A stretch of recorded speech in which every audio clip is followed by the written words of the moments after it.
วิทยาลัยรัตนบริหารธุรกิจแม่นสถาบันการศึกษาภาคเอกชนแห่งหนึ่งที่ขึ้นกับกระทรวงศึกษาธิการและกีฬาได้สร้างตั้งขึ้นในสมปี 1974 ซึ่งในเมื่อก่อนเอิ้นว่าโรงเรียนรัตนการค้าเปิดสอนวิชาชีพและฝึกอบรมระยะสั้นในวิชาการบัญชีเลขานุการพิมพ์ดีดและภาษาต่างประเทศ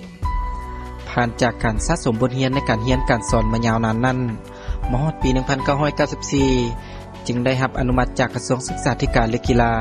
ให้จัดตั้งการเรียนการสอนในระดับชั้นสูงใน5สาขาวิชาคือบริหารการจัดการการเงินการธนาคารการบัญชีการตลาดและภาษาอังกฤษธุรกิจตลอดระยะยาวนานแห่งการจัดตั้งการเรียนการสอนคณะครูอาจารย์วิทยาลัยรัตนบริหารธุรกิจ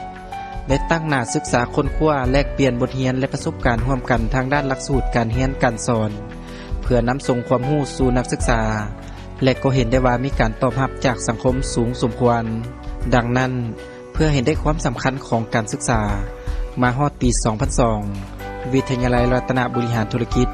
จึงได้รับอนุมัติจากท่านรัฐมนตรีกระทรวงศึกษาธิการและกีฬาให้จัดตั้งการเรียนการสอนในระดับปริญญาตรีใน2คณะคือคณะบริหารธุรกิจประกอบด้วย4สาขาวิชาคือสาขาการจัดการสาขาการเงินและการธนาคารสาขาการบัญชีสาขาการตลาดคณะภาษาศาสตร์มี1วิชาคือ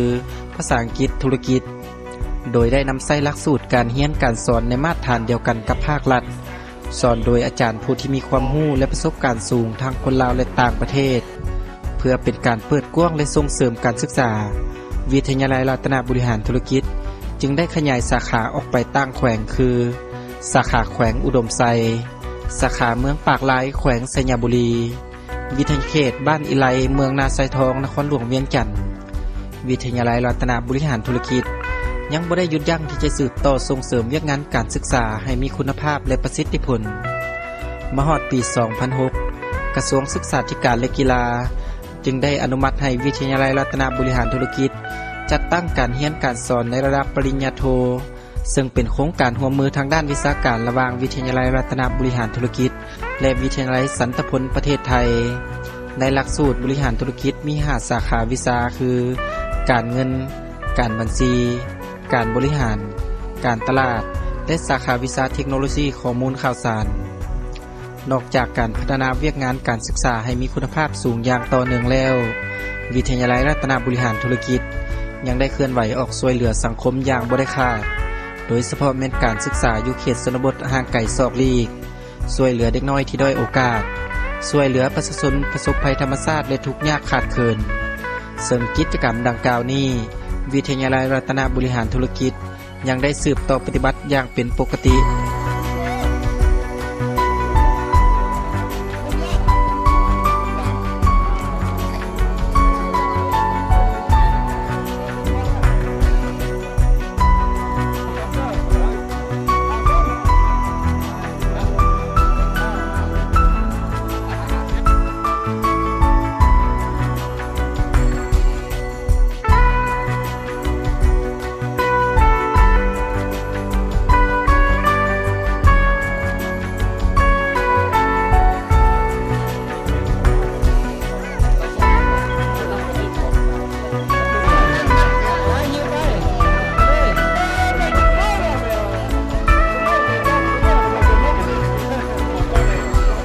ไปพร้อมๆกับเวียกงานการศึกษาและช่วยเหลือสังคมแล้ว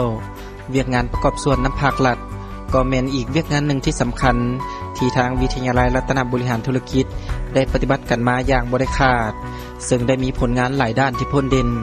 และได้รับการยกย่องสรรเสริญจากพรรครัฐบาลหลายครั้งที่ผ่านมา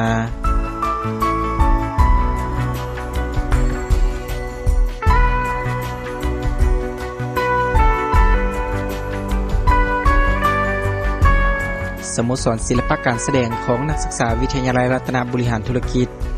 แม่นสร้างตั้งขึ้นเพื่อเปิดโอกาสให้แก่นักศึกษาผู้ที่มีพรสวรรค์และความสามารถได้แสดงออกทางด้านศิลปะวัฒนธรรมซึ่งแม่นเวียกงานหนึ่งที่นอนอยู่ในหลักมูลการศึกษาและได้เคลื่อนไหวรับใช้เวียกงานที่สำคัญของภาครัฐมาแล้วทั้งระดับเขตจนฮอดระดับชาติ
ลอดระยะหลาย10 ปี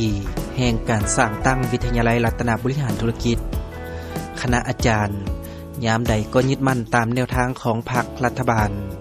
ก็คือกระทรวงศึกษาธิการและกีฬามีแนวคิดอุ่นเอียงทุนเทียงยืนอยู่บนหลักมั่นและจรรยาบรรณแห่งความเป็นครูเพื่อเฮ็ดให้ประสิทธิภาพทางด้านบุคลากรให้มีความรู้ความสามารถทางด้านวิชาการออกไปรับใช้สังคมดังนั้นคณะอาจารย์วิทยาลัยรัตนบริหารธุรกิจจึงได้ตั้งหน้าค้นคว้าแลกเปลี่ยนบทเรียนทางด้านวิชาการและประสบการณ์ร่วมกันทั้งภายในและนอกสถาบันตลอดฮอดต่างประเทศ